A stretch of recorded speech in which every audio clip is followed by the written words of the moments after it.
Sorry I'm a little late. I forgot my clicker. But today we're going to be talking about honoring your father and mother, but just a couple announcements quickly. We have midweek coming up this Wednesday. That's just 7:30 in the Lesser Hall. And then we have a picnic in the park sermon or church get-together, not this Sunday, but the Sunday after, the 26th.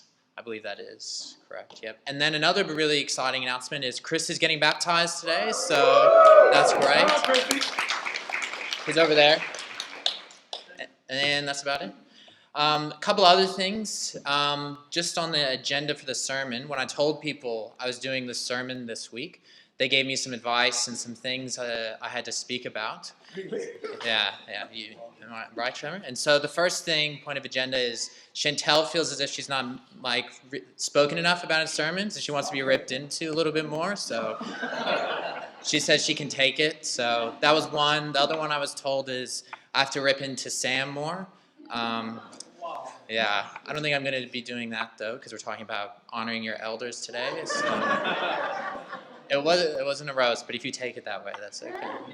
And the other one, he's not even here, but Kieran told me I have to mention Arsenal winning. So they're battling out for the very last place, 20th, at the bottom of the Premier League table, and they beat Norwich last night, so exciting times, 1-0. All right, got all those out of the way. Now we can actually talk about honoring your father and mother.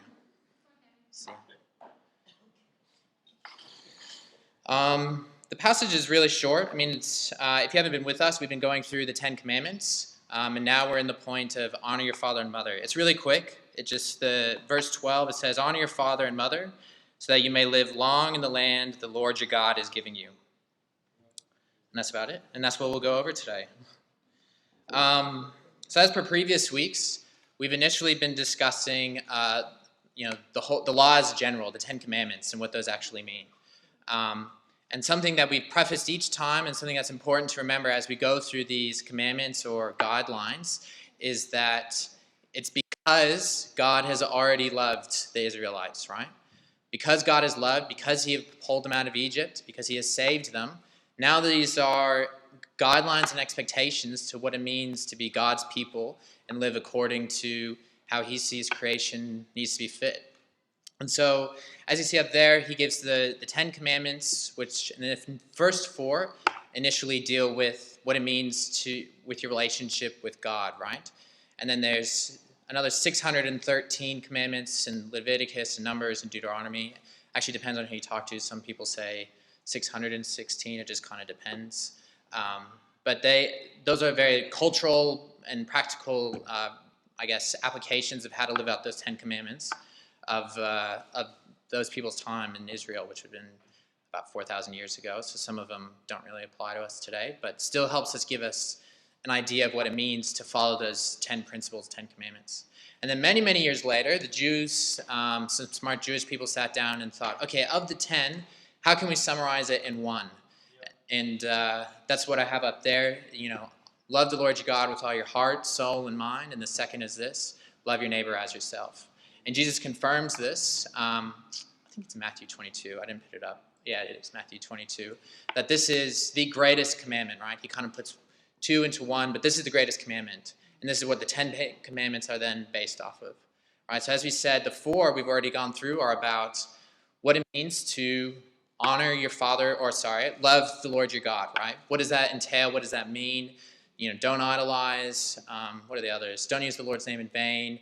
There is no other God, and remember the Sabbath. So those are the 4.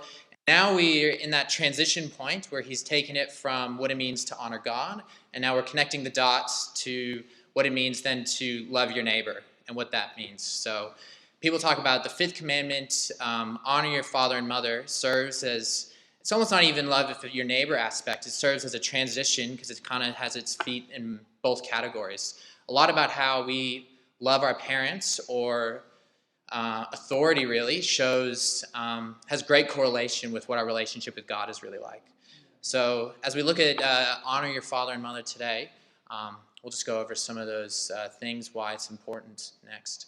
Another thing just to note as well, I think it's in the next slide, but yeah, Leviticus 19:32. Again, it's a passage, Leviticus and those rules kind of expound on the laws further. And the Jews actually held honor your father and mother to a much more extreme or higher extent. Not only your father and mother, but the elders, right? The older generation, those who maybe have served as role models or mentors in your life, or just someone who's simply older and has lived more life than you. So those people just as much fall into this category, because I know not all of us, have great parents or even have our parents around, but we all have parent-like figures and older people in our lives that deserve that honor and respect. So just to clarify that as we go through. The other thing I wanted to speak about is that word up there. I don't know how to pronounce it, but it's the Hebrew word for honor.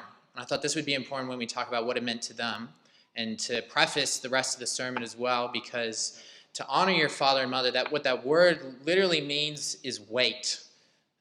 So to give weight to something. It sounds like a weird word, but I think we can still understand it. It makes sense to us quite clearly when you say someone's words are very weighty. That means it sits deeply within you, and you're thinking about it later, and there's heavy connotations to what they're saying, right? And then what that verb means then to honor is, well, then you treat that person according to their weight, right? If Mark McGowan I don't know how to say it, Mark McGowan walks in today, right? His position and authority, right, regardless of what you think of his policy or not, has great impact and matter or weight in our lives now today, right? I think he just had like a $5.8 billion surplus, right? How he chooses to use that has great significance to how we live our lives now. And so in that same way, if he walks in today, then there's the demeanor of the whole room would change, right? There's that weightiness. There's that, I don't know if he has security as he comes through, maybe just the President of the United States. I don't know how it works here, but there's a respect that's owed to him, right? You call him, even your language would change, right? You call him sir, and there's if you knew he was speaking, you probably wouldn't be late, right? You'd probably be 5 minutes early or get a chance to meet him or whatever it may be, right? Things change. Your attitude changes when you afford that person that weight and what they deserve. And even more so, that's just Mark, but parents, God puts that weight and what that role entails within the family structure, right? And he gives incredible weight to families and to parents. That role is incredibly important to God because, especially for a young child, right? Like there's no other words that mean as much to a child as what a parent's words mean to him at that stage. That's incredibly heavy and is meant to weigh on you, meant to think like, oh, geez, this is important what I'm saying. That's what terrifies me about fatherhood. I've been thinking heaps about fatherhood recently. More or less in relation to what's happening with my father, but yes, in those ways as well. But that's incredibly scary, right? To know that your words carry so much weight and power and attention to these children is meant to, well, first the children are meant to honor and respect, like, yep, this is important, but just as much, we're supposed to recognize the importance and what that means and what you're really saying. So that's one thing that really scares me among others, but Lonnie will sort it out, I guess.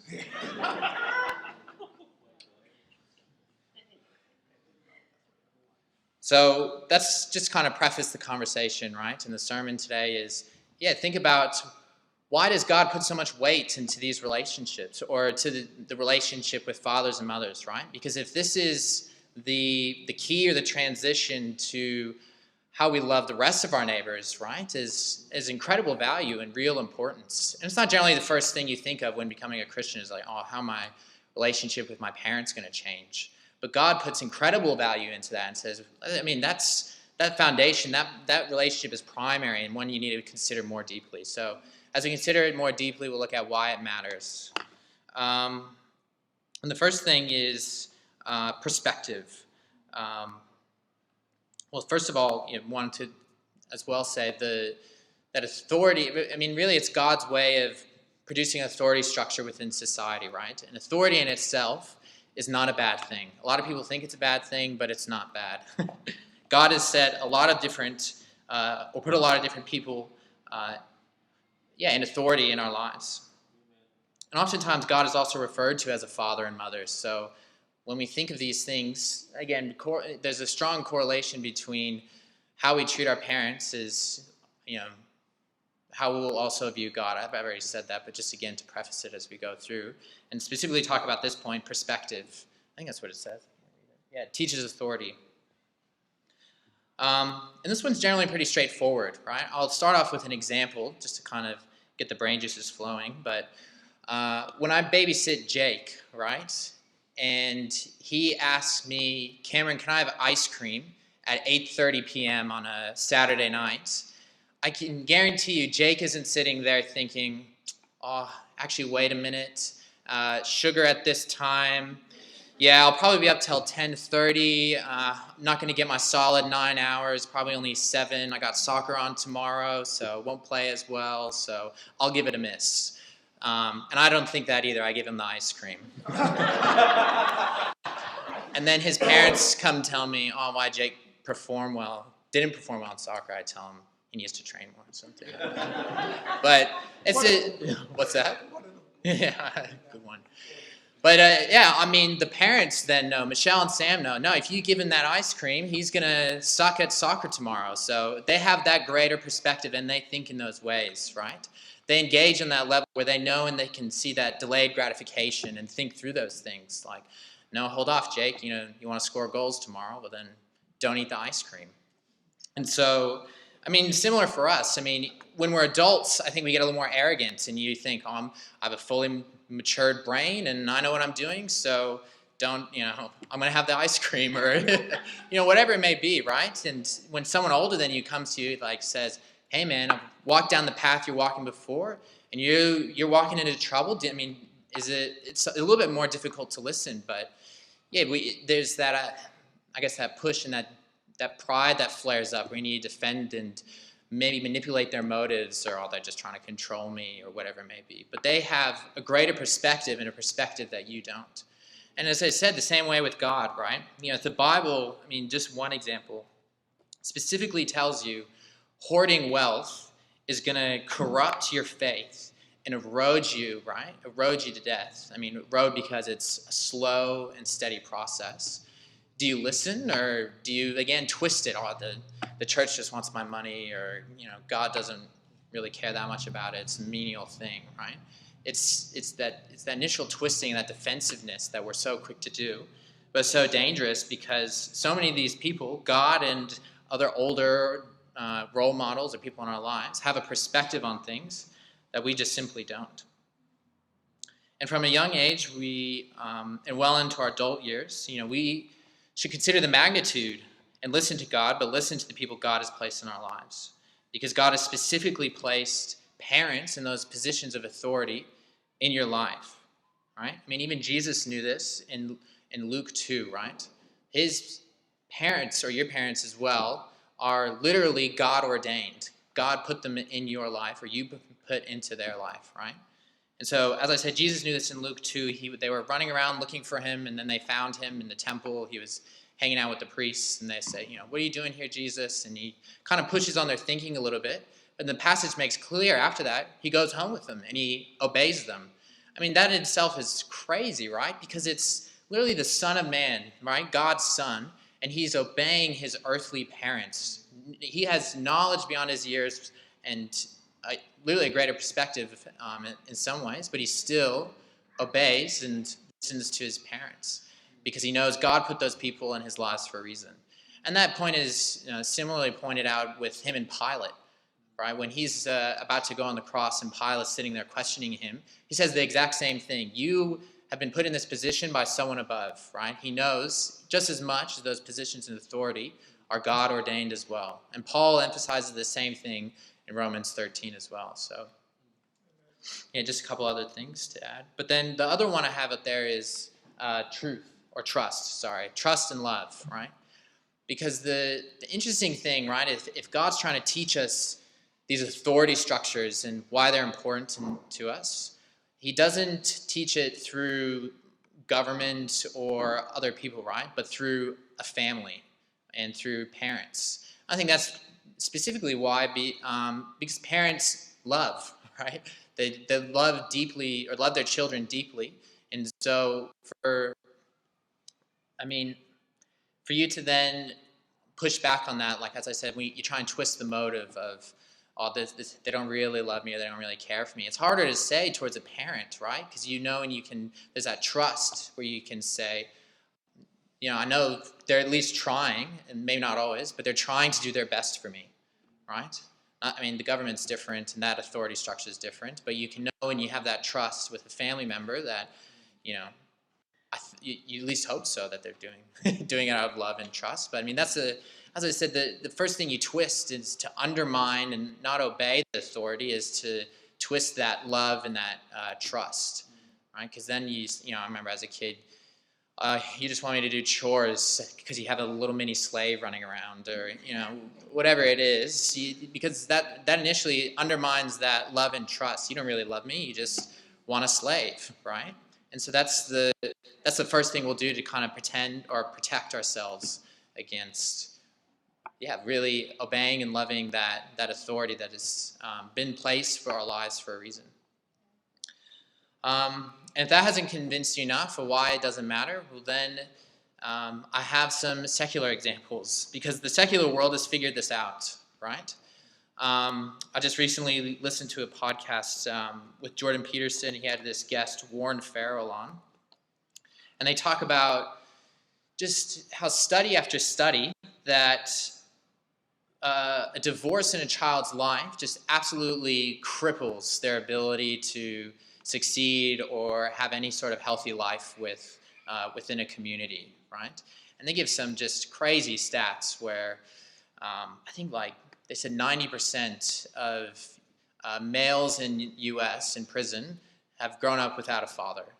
I mean, those stats clearly there's something underlying that. They also gave this one where there's a stronger correlation between growing up with both parents in the household to success than there is with having a high IQ, right?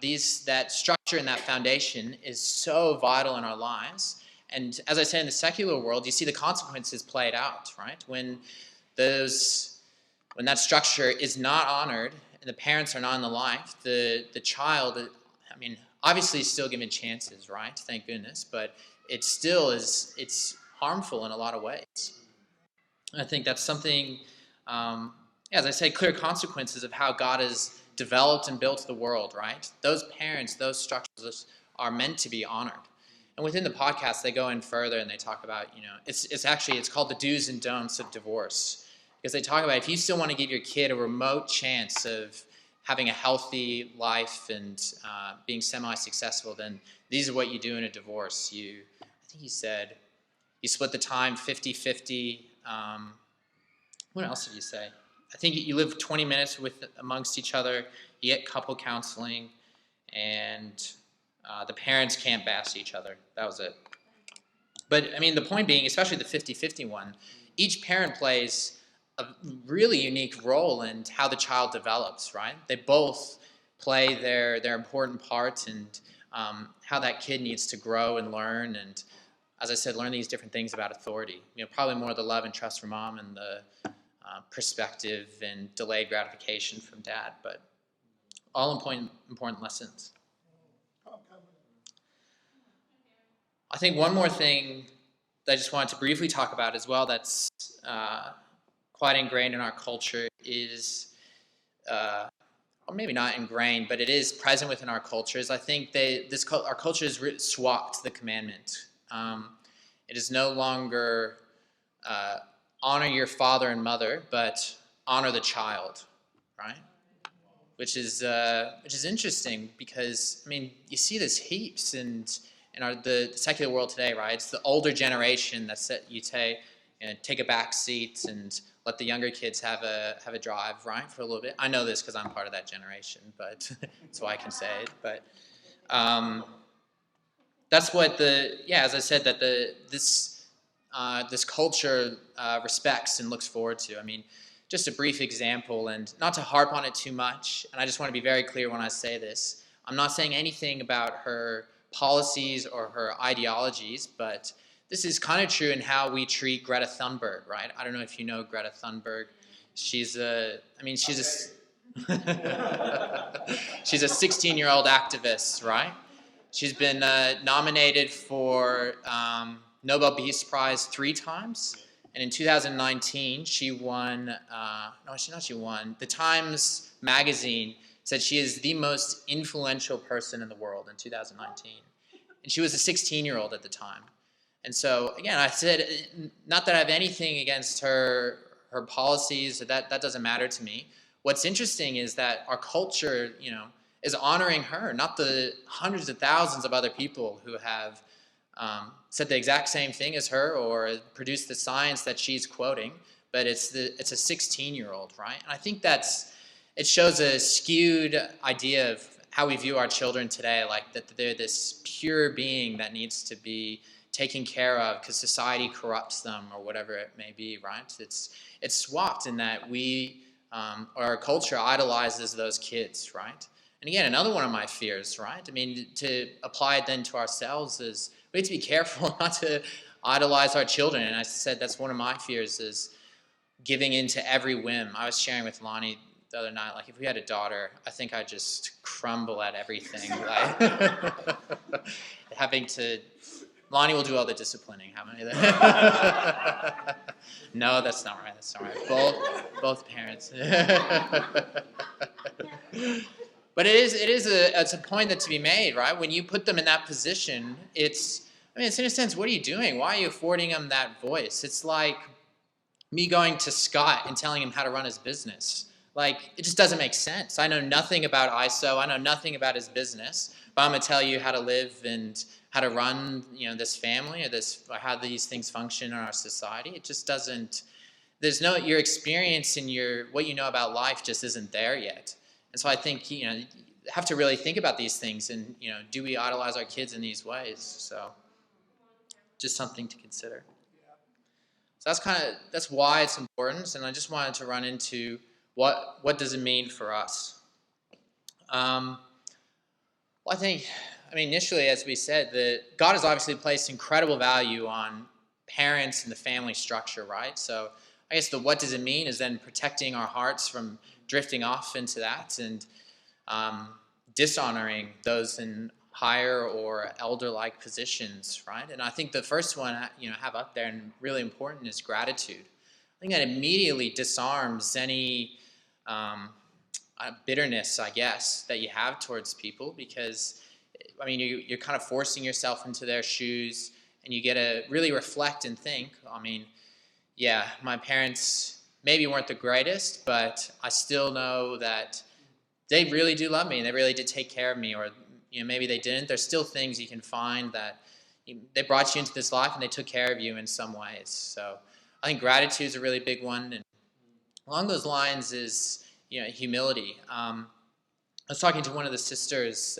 the other night, and she was talking about Father's Day and how it was a little annoying because, or not annoying, she just said that despite her father not being super present in her life, she still sent him a happy Father's Day. And I think that's exactly what this is, that you're willing to humble yourself and have that gratitude regardless of, the person may not be present, but that position is important, and you're still going to honor that regardless of, who may be there. And so, I commended her for that, and I think it was awesome that, regardless, she knows she wasn't going to get a message back, and she sent it regardless. And I guess that pulls into the point of sacrifice as well, is it takes that humility to kind of surrender your pride in a lot of ways and, be thankful towards those older people and really listen to them and allow their perspective to really be ingrained within your thoughts and allow that their voice to hold that weight that it deserves, because they know a lot more than us. So that was it for today. Just I think it's semi-quick, but thanks for letting me come up here. I'll just end it in a prayer, and let's just consider how we can honor those, as I said, not just fathers and mothers, but the role models in our lives and those elders as well, and the extreme value that God places on those and why they're so important, what they teach us, and why we need to honor them as well. So I'll end it in a prayer.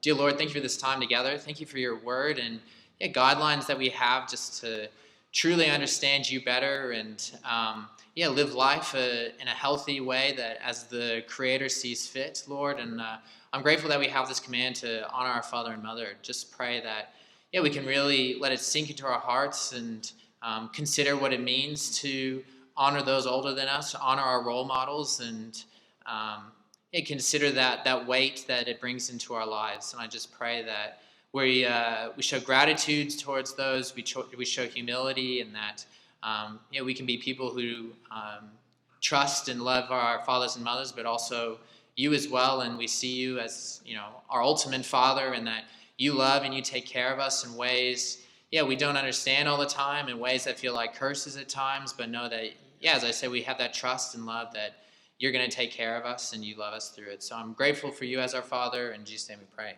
Amen.